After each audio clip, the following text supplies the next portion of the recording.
A very good morning and welcome once again to this FTP on advanced research methodology, and for the session third, part 1. And in this particular session we are going to talk about data frames. So data frames are the most commonly used data structures in R. It is similar to like a table or a two-dimensional array-like structure, similar to what you see in an Excel sheet, in which each column contains the values of one variable, whereas each row contains a set of values for each variable that you have created. A data frame is similar to a general matrix, but in this case it can contain columns of different modes of data such as numbers or characters. Now in this case, vectors or the matrices that we can create in R can store only a single data type, or as we have already seen, by cohesion rules they get converted to either characters or numbers. So the data frame play a very major role to store the variables of different data types. For preparing a data frame we need two things: vectors which are of the same length, and the other is the data frame function. So over here the data frame function is data dot frame. So that is the syntax that we use for creating a data frame. So first we will just go through the characteristics and what are the possible data manipulations and data creations that we can do in data frame, and then just go back to our RStudio and then work everything out that we have studied here in this particular presentation. Following are the characteristics of a data frame. The column names should be non-empty. So that means every column should have a unique particular name. The column name cannot be non-empty. Second, the row names should be unique. So there should be a particular identification or uniqueness to each row that we are creating. So it might be either by suppose an employee ID, or it can be by the name. So but the row names should always be unique. The data stored in a data frame can be a numeric factor or a character type. So we'll come down to what is a factor and what can be done about that. So I will come down when we are working out there in the R in the future sessions that we will be doing. Each column should contain the same number of data items. So the number of variables that you have created or every data that you have collected should have values in each of the variable that has been created. So these are some of the characteristics of data frame. Now we are going to create a data frame which will have 5 vectors, or we can say 5 variables. The first variable will be an employee ID. The second variable would be a name. The third variable would be a gender. The fourth would be age, and the fifth would be experience. So we are going to now create a data frame which will have all these 5 vectors. So once we have created the vectors, the next is creation of a data frame. So how do we create? So df is the name that we are giving. So it can be any name that you want to give. So just remember that whenever object is being created, you can use only letters A to Z, numbers 0 to 9, dot and an underscore, and the first letter would always be a small letter. So in this case I can either create by the name data, or I can create by the name frame, or I can create by the name df. So I have created a data frame by the name df. The object name is df. Then we have to pass the command data.frame, and in the parentheses add all the vectors which should be part of your data frame. One thing which you have to keep it in mind is the order in which you are writing the names would be the order in which your data frame is going to be created. So in this case you have to pay attention to the name of the vector. So you cannot put the name of the vector to be wrong. It should be same as what you have created. And second thing that you have to keep it in mind is the order in which you are writing the names of the vectors. So it can be like name, employee ID, gender, age, experience, whatever is your order.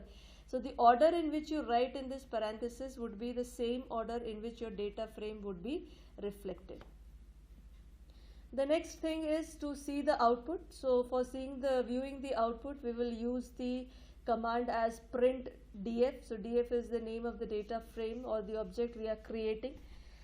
So if you can see the output that is being displayed, it is similar to what is you see in your Excel. So it is similar kind. A data frame is basically a combination of rows and columns, where your variables are in your columns and the data sets are in your rows. The next that we are going to see is the structure of the data frame.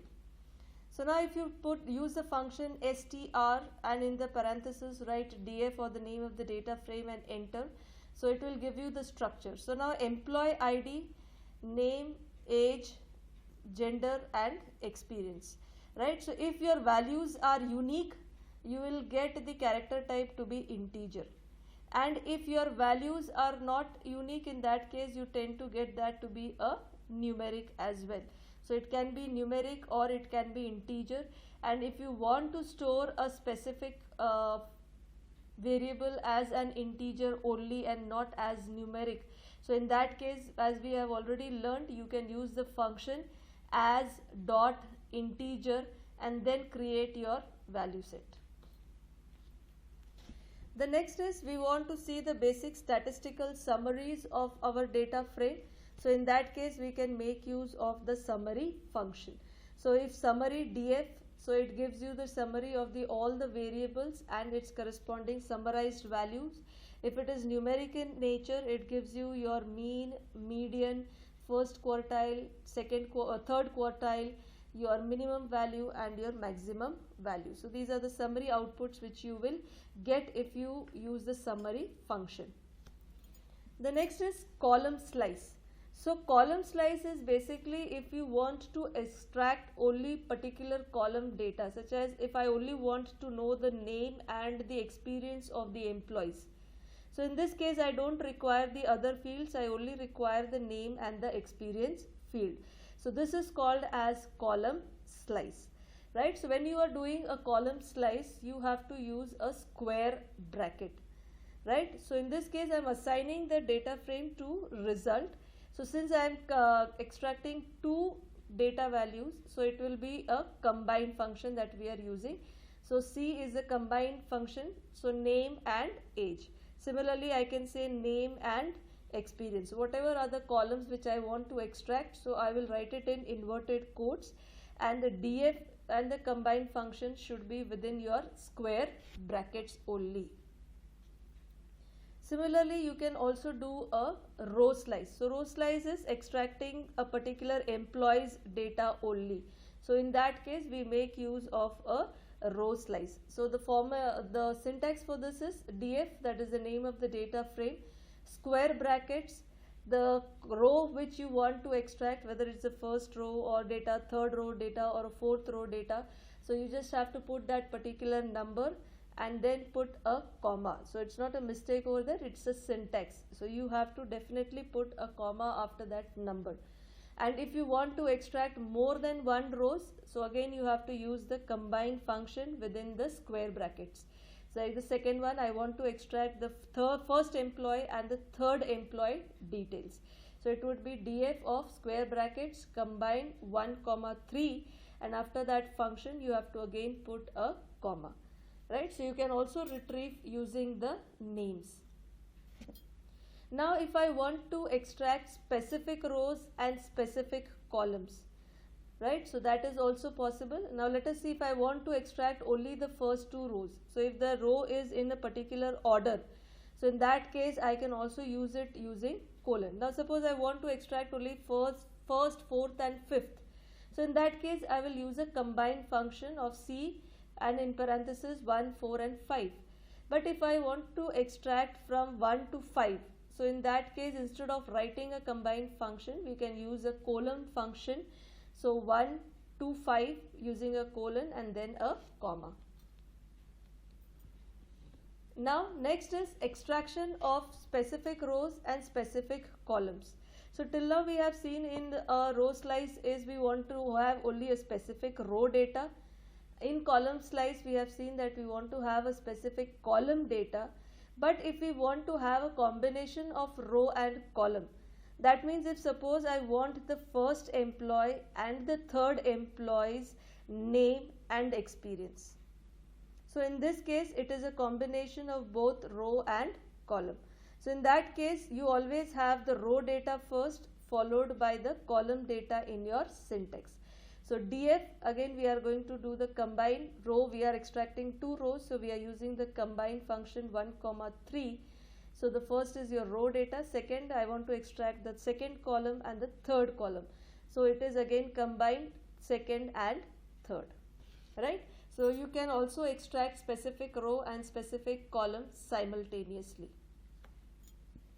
We can also expand the data frame by adding new columns. So at present we have 5 variables: employee ID, name, age, gender and experience. So if required I can also add a new column to this. Suppose I want to add a department as a column to this particular data set which is existing. So that is also possible. The syntax for that is the name of your data frame, then you have to put a $sign, the name of the new variable that you are going to create, and then combine. So it will have n number of values, as many number of values of data frame is already existing.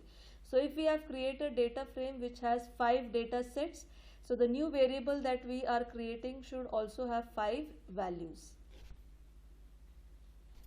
You can also expand the data frame by adding new rows, right? So in this case what do? Is we create the vectors again with a new set of values, create a new data frame and combine the old and the new data frame using the rbind function, right? So this is your rbind function. So the rbind functions helps you to connect different rows or data sets together. So two new data sets which you have created, so they can be combined together using the rbind function.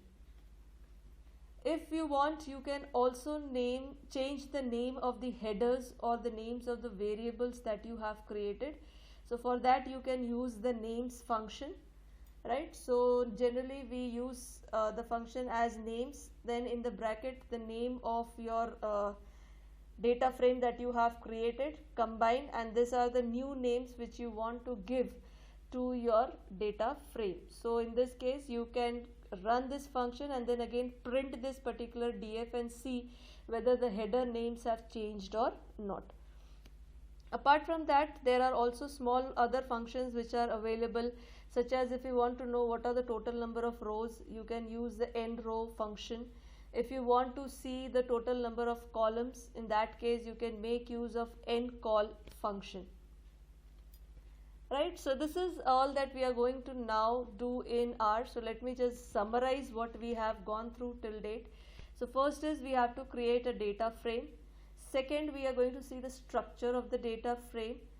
Third, we are going to see the summary of the data frame. Fourth, we are going to extract a specific variable or a column data. We want to extract a specific row data. We want to extract a specific combination of row and column data, and we want to create or expand our data frame by adding a new column and also expand the data frame by adding a new row. So these are some of the activities that now we are going to learn.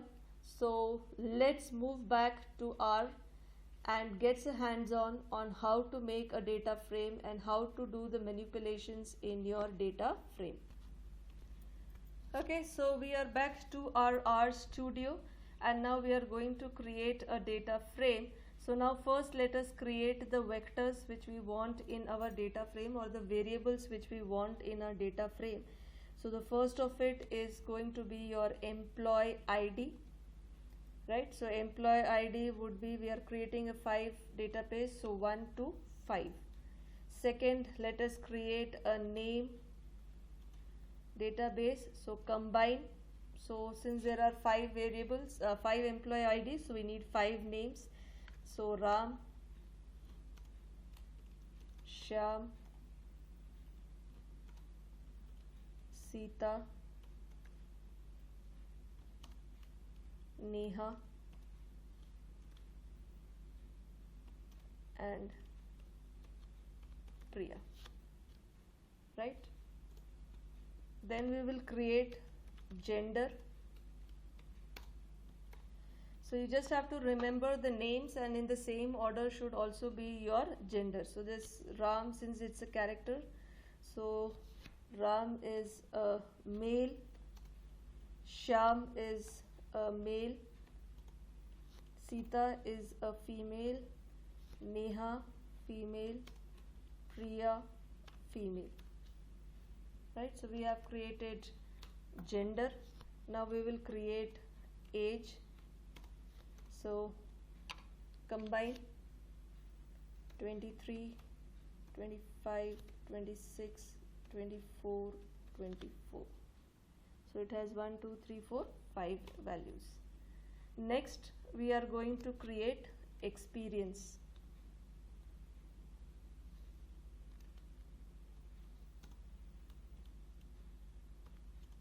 Combine function. So 3, 4, 5, 2, 2. Right? So now these are the 5 vectors which we have created. Now we are going to combine all these 5 together and create a data frame. So in this case, your data frame, you can give any name to your data frame. So suppose I want to give it df. So since it's a data frame, I am giving it a df less than minus. The function name is data dot frame, and in the bracket you have to write the names of the vectors as you have created.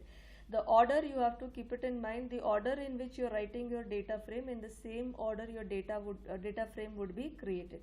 So it is employee ID, comma name, then gender, age and experience, right? So if you see over here in your environment, a df is data frame has been created which has 5 observations and 5 variables. Now if you click on this particular icon over here, so now this gives you the result which looks exactly same as your Excel spreadsheet. So you have employee ID, name, gender, age and experience, right? So now in the same way, let us print that df and see here in the console area as well. So you can see employee ID, name, gender, age and experience. The 5 data sets have been added.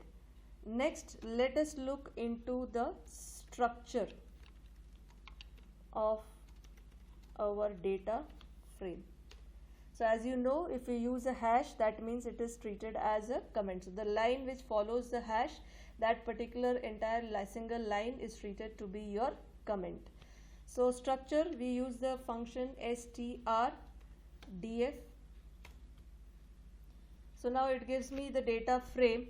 Now employee ID, since it is unique, it is showing here as an integer. Name is a character, gender is a character, age and experience are numeric in nature. Because they are not unique, they might be repetitions which happen. So over here age and experience is numeric, whereas your employee ID, since it is with a colon, so each one of it having a single individual value, non-repetitive value, so that is why it is showing as an integer, right? Next, let us come down to the summary of your data frame, right? So for that, let us print summary df. So we are, instead of passing summary df and then print summary df, so we are passing it as a single one. So print summary df, right? So for your numeric values, it is showing you the minimum value, the maximum value, the median, the first quartile, the third quartile, and for name and gender it is showing the maximum length for the characters, right? So this is how you can view your summary of your PDF as well. The next that we come down to is your column slice, right? So column slice is basically where we want to see the result of specific columns only. So I just want to find out the name of the employees and their experience in this particular job. So in this case, we create a variable result less than equal to df, the name of the data frame, and please remember for column slice and row slice it is square brackets. So within the square brackets I want to combine name and experience. So I want the data for name and experience, right? So click enter, print result. So you find only the name and the experience details of the employees. Similarly, you can also do a row slice. So row slice is where you want to have the complete data set or variable values for a specific employee only. So in that case, you can make use of row slice. So for carrying out your row slice, so let me say assign it to result 1 less than minus, right? Again, don't forget it has to be in square brackets. Suppose I want to extract the data for the first one only. So the first employee data I want to extract, followed by a comma, right? So comma is the syntax. So you want to extract the df of the first employee set. Print result 1. So it is giving me the details of Ram only. If I want multiple rows as well, so that is also possible. So in that case it would be result 1 less than equal to df in square brackets. Again, more than 1, we use the combine function. So suppose I want to extract the first, third and the fifth. So these are the 3 datas I want to extract, followed by a comma and enter. Now again print result 1. So it has given me the details of the first employee, the third employee and the fifth employee. So in that case you can do a row slice as well as your column slice. Now if I want to do the combination of row and column, right? So in this case, as we had seen in our presentation, first and the third row, so that means the employee, first ID employee and the third ID employee, and we want to find out the second and their fourth column data. So that is only for the employee number 1 and employee number 3. I want to find out their name and their age. So the second column over here is your name and the fourth column over here is your age. So in this case, how do we pass it? So result 1 less than minus, okay, df, again square brackets. First would be the combination of your row data. So it is C1, 3. So I want the details of first and the third row. Next I want the column data. So I want the second column and the fourth column data. Click enter, print result 1, right? So you get your name and age details for the first and the third level employees. Now next that we come down to is if we want to expand our data frame. So let us first expand our data frame by adding a new column. So we already have employee ID, name, gender, age and experience. Now we also want to add the department to it. So in that case, the name of the data frame, $, the name of the new new variable which you want to create. So we are creating the department as our variable, less than equal to combine. So we have 5 values, so we have to write their 5 corresponding departments. So let us say one is in IT, the other is in finance, the next one is in marketing, the next one is in your operations, and the fourth one suppose is there in marketing again, right? So now let us see whether this new column has been added or not. So we will just print our data frame. So print df. So now here you can see that a department has been added and their corresponding thing. So we have now added a new column to our existing data frame of 5 variables.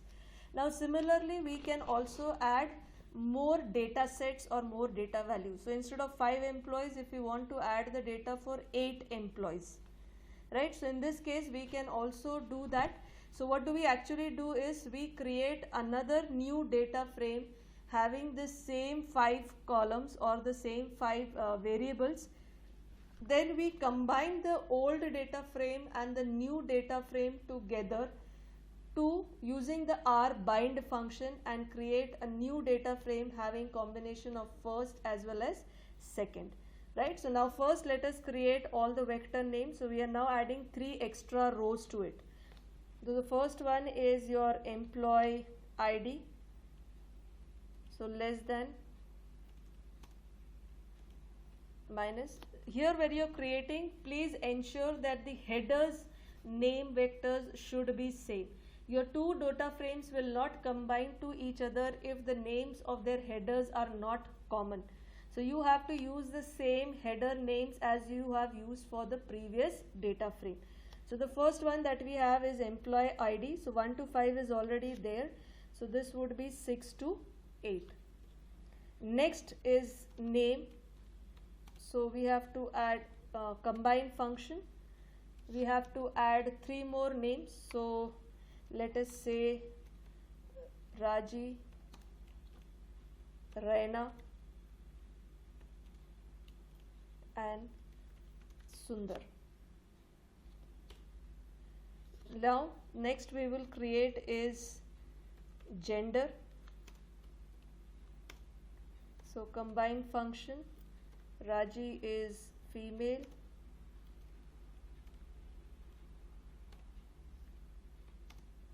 Raina is female, Sundar is male. Next we create is age function, and please remember that R is case sensitive, so your caps and your small letters have to be taken care of when you are naming your variables. So age, again combine numbers, so 23, 25, 31. Next experience, combine 2, 5, 6, 9. Right, so we have already added department. So in this case we will also have to add a department over here. So combine IT, finance and operations, right? So now this all would be assigned to a new data frame. So let us create a new data frame df1, right? Function is data dot frame, and now you have to name all the variables, and please remember the order. So same order has to be followed when you're creating your new data frame as well. So employee ID, name, gender, age, experience and department. Right, so now let us see whether the new data frame has been created. So let's print df1. Right, so you have employee ID, name, gender, age, experience and department. So now we have one old data frame by the name of df. Now we have the new data frame by the name of df1, and now we are going to combine both of them together using the rbind function. So let this new data frame be df2,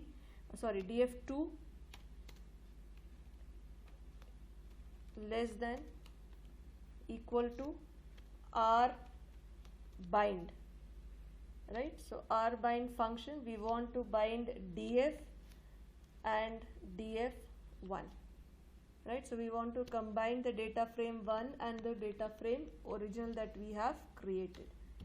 So now let us say print the new df2 data set. Now if you see, 8 rows are there, so all the data of the first df and the second df have joined together or combined together, and we have also expanded the number of rows in our data frame. Apart from there are small little functions, as we had seen, n row. So if I want to find out what are the total number of rows in df2, right? So total number of rows in df2 is 8. What are the number of rows in df? The number of rows in df are 5. Next, if I want to find out what are the total number of columns, so you can use the ncol function. So let us say for df2, so what are the number of columns in df2? So there are 6 columns. So how many are the number of columns in df? So again the 6 columns, because apart from 5 we have added one more new column to this particular thing. So now with this particular aspect, we come down to the okay, I just left out if you want to change the names of your headers, right? So in that case we make use of the names function. So names df2 is the latest one which we have created, so we will change the headers for df2. So names df2 less than and a minus sign combine, and now we have to give the new names for each of the columns. So let us say it is employee ID, employee ID, employee name, employee gender, employee age, employee experience,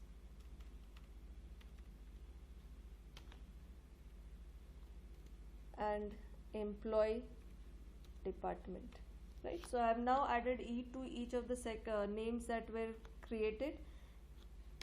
Enter. Now print df2. So now if you find the header names have changed, so in this case you can even change the name of the headers or use a shorter version of your headers. So in that case you can make use of this names function. So that is all that we have in our data frames, and with this we end our session 3 part 1. Until we meet next time, it's happy, sorry, it should be in double quotes. I think by now you must have also started finding out if I'm making some mistakes in my particular formulas or writing. So till that time, it's happy coding.